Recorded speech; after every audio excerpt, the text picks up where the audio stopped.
This session is all about distraction skills in order to reduce or remove contact with whatever it is that's causing us distress. So we might not be able to get rid of the cause of the distress, but in a moment we want to be able to tolerate a distressful situation.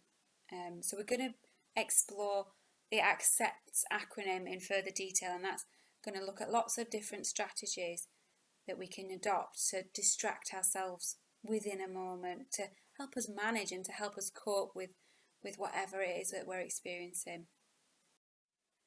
One of the things that comes up when we think about coping with distress and managing difficult feelings is how sometimes we want to tell everyone how hard our life is. We want to let them know what we're going through and what we're experiencing so that they can understand.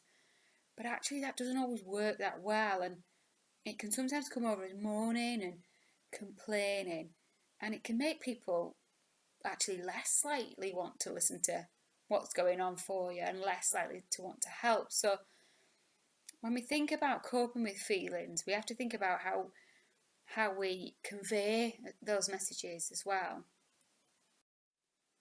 One of the ways we can help ourselves to cope with emotional pain and difficult feelings is by using distraction strategies.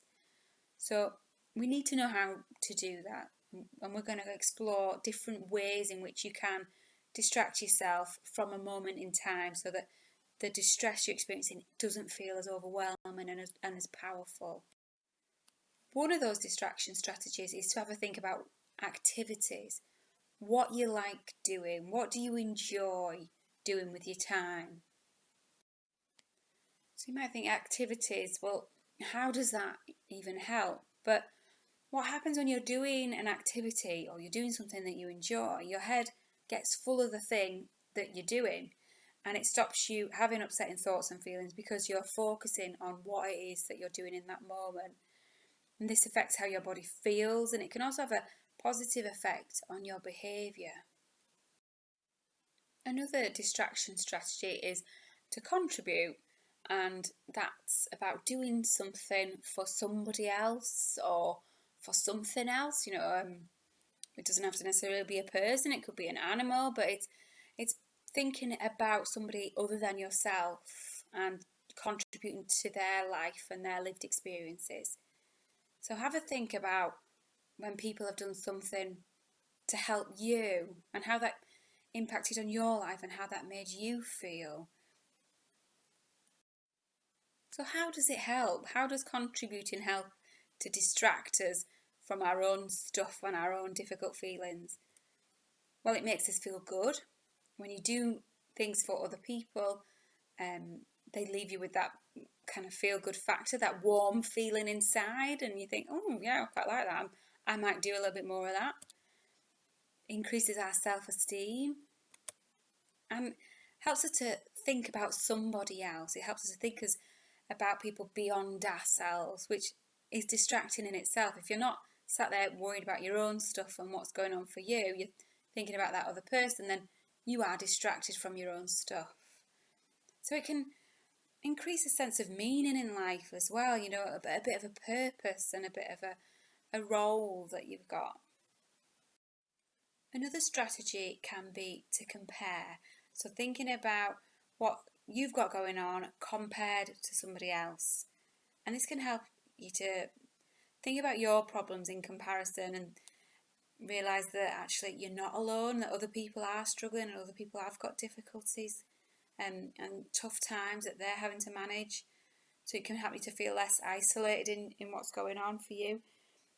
And also to see that other people have problems too, and sometimes that they're worse than yours, that what's going on is, oh gosh, it makes you feel lucky to have the problems you've got because they've got it, 10 times worse, and it can change the perspective you have and how you understand your own worries and your own distressing feelings by seeing what other people have got to manage.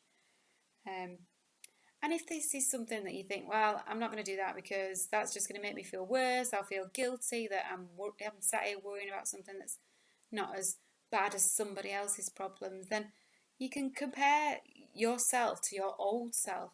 You can look back on problems you've had in the past and think about how you've dealt with them, and how that problem isn't, that problem might be greater than the problem that you're experiencing now. So you can do it to yourself as well. It doesn't have to be to other people. A really good example of this kind of in an everyday life is soap land stuff. Is what goes on in EastEnders, Corrie, what's the other one? Emmerdale. That causes us to compare our lives to their lives, and it leaves you, feeling like your life isn't that bad. Because if you think about what goes on in those small little towns, wherever they are, there's some hideous things go on, and you think, "Whoa, I'm glad that's not my life." So they're actually generated to make you feel good about yourself by showing you a life that is worse or that is more difficult and more distressing. So that's their aim. Another way we can distract ourselves is thinking about our emotions and what they kind of drive our bodies to want to do, and how they want us to respond. And we can challenge that by acting opposite, because it's really difficult to just will yourself to feel differently, to sit there and just hope to feel something else. You quite often have to do something else that then generates a different feeling, generates a different emotion. Emotions generate gut responses, initial reactions, and we call that the action urge. So for example, sadness, the action urge to sadness is to sit around. It's to be really, really slow, not move very much. It kind of wants you to curl up and just sit there. So the opposite action urge to that would be to be active, to do something, to go for a walk, to generate movement, because you're doing the opposite of what that emotion is wanting you to do. And that can help to override that feeling, and it can send a message back up to your brain that, look, I'm not feeling sad, I'm moving around, I'm doing something. Anger is another example, and the action urge of that is to attack. And the opposite action urge is to avoid the person that you're angry with. So rather than kind of moving in closer and attacking that person, it would be to do something nice for that person. And that's really powerful, and it's really diffusing of the feeling of anger. So yeah, you can really challenge anger in that way. Fear, the action urge is to run away. So the opposite action urge would be to stay, to face your fear and do whatever you are afraid of. So rather than scarper, it's to actually stay put and kind of ride it out. The emotion guilt, the action urge is to hide away. When people feel guilty, they just don't want to be seen. So the opposite action urge is to say sorry. Do something nice for the person you upset, is to repair it, accept that the outcome and let it go. Another strategy is to push away.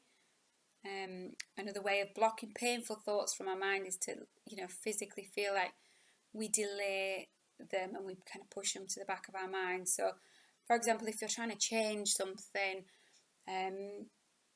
maybe a behaviour, so you're trying to reduce your alcohol consumption, or you're trying to not eat sugary foods, whatever it might be, you can say to yourself, I'm going to not have that drink for 5 minutes or 10 minutes. I'm going to push it away for that. I'm going to do something else for that time, and I'm not going to have it. So you're not saying to yourself you can't have it, but it's just not yet. You're pushing it away. Another strategy is thoughts, trying to think of different things as a way of kind of blocking the thoughts that are generating negative feelings and negative emotions. You're blocking that by filling your short-term memory with other thoughts. And we can do this in lots of different ways. One strategy is to count things. When you're in a situation and you can't escape it, you've got to sit there and tolerate it. You can count the tiles on the ceiling. You can count the bricks on the wall. You can look around the room and look for everything that's blue. You can look for patterns in a carpet. So, and while you're doing that, you're not allowing your brain to run away with thoughts that are causing you distress and causing you pain and discomfort. So you can sing a song in your head. If, for example, if I'm watching a scary film and I actually want to run away, I might stay there, but in my head I'm saying to myself, it's not real, it's not real, it's not real, it's not real. And it's to override those thoughts and the distressing feelings that are coming up with the thoughts associated with that. Another strategy is to give yourself a shock, is to generate a sensation. So something that doesn't damage you, because sometimes we can get drawn to things that actually hurt us physically and generate physical pain. But I'm talking things that kind of just generate a different feeling, a sensation. So holding ice cubes, a freezing cold shower, sucking on a wedge of a lemon, or you can get those sweets that are just, they're so sour, they make your eyes water, but they're to kind of bring you a distraction in a moment and cause you to feel a different sensation, but they're not going to hurt you. To recap, we've talked about 7 different skills that you can try to distract yourself in a moment. So we've got activities, things you can do, things that give you pleasure, they occupy your mind, they occupy your time. Contribute, things you can do for other people. Compare, thinking about other people's situations and what they've got going on and how that compares to yours. Emotions, acting opposite to how you feel, so trying to challenge those difficult emotions and feelings by trying to change it, trying to act the opposite and override those feelings. Pushing away, blocking out pain for a little while, buying yourself some time to try and do something different. Thoughts, filling your head with other thoughts so there isn't the space for you to think, what might happen, what could happen, what, those kind of worrying thoughts that run away with themselves. If you fill your head with other thoughts, sort of counting, singing in your head, then your brain doesn't have the space to hold both at the same time. And sensations, finding alternatives rather than harming yourself in a physical way. It's finding alternatives that generate a kind of a sharp, shocking sensation that makes you feel differently. And some individuals can spend so much time distracting themselves from their own issues and focusing on other people that they never get around to addressing their own stuff. So just be mindful of that in terms of the contribute. It's, how much of this helping other people is it that I'm actually just not attending to my own stuff and I'm distracting myself kind of completely to a point where I've neglected myself. So just be mindful of that.